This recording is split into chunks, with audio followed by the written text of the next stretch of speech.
Bonjour tout le monde, bienvenue chez une nouvelle vidéo concernant une nouvelle fonctionnalité de Dentamine. Et aujourd'hui, je parlerai de la gestion des droits dans Dentamine.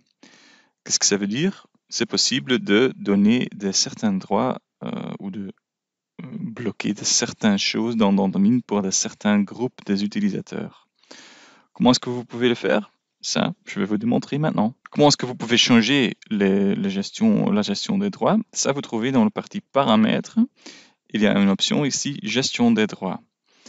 Ça, c'est une option qui n'est que accessible quand vous êtes connecté comme le dentiste principal. Parce que chez moi, ici, ça c'est Pierre Molaire. Si j'essaie de me connecter comme un autre dentiste, je vais cliquer sur paramètres, vous verrez que gestion de droits, ça c'est grisé maintenant. Ce n'est que le dentiste principal qui peut changer les droits. Mais ça, c'est aussi quelque chose qui est à paramétriser, bien sûr.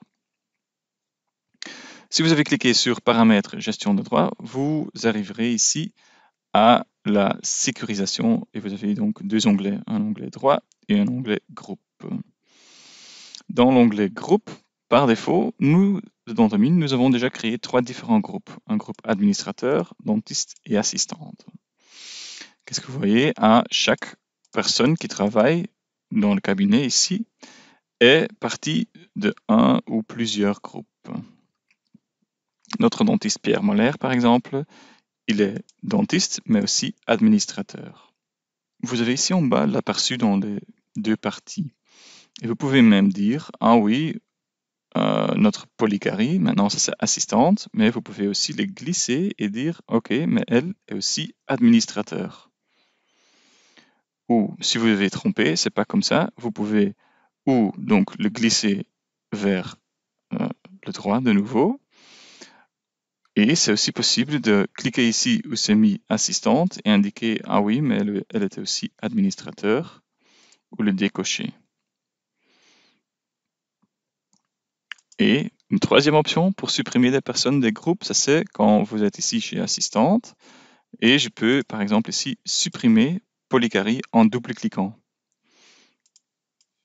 Donc j'ai choisi assistante et je vais double-cliquer sur Polycari, elle est supprimée.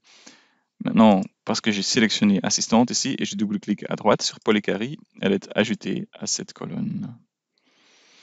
Faites juste attention, quand vous avez supprimé une personne d'une liste, donc par exemple ici Polycari, je l'ai supprimée, donc elle ne part d'aucun groupe. Et si je clique maintenant sur OK, je vais la sauvegarder et j'essaie de me connecter comme Polycari, notre assistante, ça va me dire « Ah, vous n'avez pas les droits suffisants pour effectuer cette action, Dentamine sera fermée. » Si maintenant j'essaie de démarrer Dentamine, j'essaie de me connecter avec Polycari, ça va me donner le même écran. Donc faites attention que vous donnez des groupes à tous les utilisateurs dans Dentamine, bien sûr.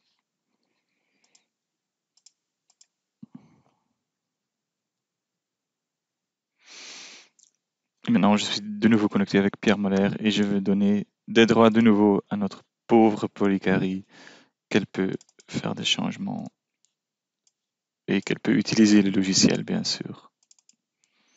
Voilà. Les groupes que nous avons créés, administrateurs, dentistes, assistantes, ce sont les groupes comme Dentamine avait des droits avant, mais c'est possible pour vous d'en créer un groupe en extra, si vous voulez. Qu'est-ce que vous pouvez faire? On peut ajouter un groupe qui s'appelle par exemple coordinatrice ou coordinateur.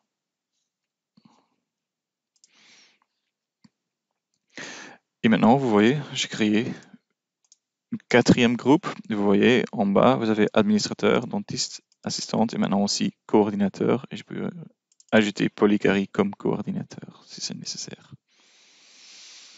Pourquoi est-ce que c'est important? Parce que à ce moment, vous pouvez créer vraiment une structure avec des différents types d'utilisateurs de Dentadmin. Et vous pouvez, dans l'onglet droit, donner ces quatre différents groupes, comme moi j'ai maintenant, des différents droits pour utiliser de certaines parties de Dentadmin. Je ne vais pas parcourir ligne par ligne, ça c'est normalement vous pouvez lire ça c'est tout logique. Ce que je vais juste peut-être expliquer, ça c'est tout en bas, Vous avez l'option ici gestion des droits. Et avec ce bouton, vous pouvez dire ce n'est que les personnes où ça s'est coché qui peuvent changer les droits. Donc par exemple, le coordinateur, on peut aussi indiquer ça. C'est aussi ici que vous pouvez par exemple dire avec ces paramètres ici, je peux bloquer que des autres personnes changent les paramètres. Et ça, c'est ici, par exemple, que vous pouvez dire, je veux que les dentistes, par exemple, ne peuvent plus changer leurs propres paramètres ou les configurations personnelles ou de l'utilisateur ou du cabinet. Donc ça, c'est vraiment que vous pouvez bloquer que les paramètres, ça c'est universel. Chez vous dans le cabinet, c'est vous qui avez décidé ça et vous le laissez comme ça. Et ce n'est que vous, comme dentiste principal, qui peut les changer. Des autres choses qui sont peut-être importantes à bloquer ou pas bloquer, ça c'est toute la partie financière. Dans cette partie ici, vous pouvez dire un dentiste peut modifier, par exemple, ses propres attestations ou les attestations de tout le monde. Si vous décochez ça, ça veut dire que le dentiste ne peut que changer les attestations qui sont sur son nom. Si vous le faites en inverse, si vous dites, ah oui, ce dentiste peut changer toute l'attestation, mais pas celui de lui-même, ça sert à rien. Parce que dans les toutes, c'est aussi les attestations qui sont sur son nom. Voilà. Et donc ça, c'est un petit peu la gestion des droits dans DentAdmin. Si vous avez des questions, vous pouvez toujours les poser ici dans les commentaires ou dans l'article. Et si vous avez des questions en plus, n'hésitez pas de nous contacter. Je vous remercie pour votre attention et à la prochaine. Au revoir.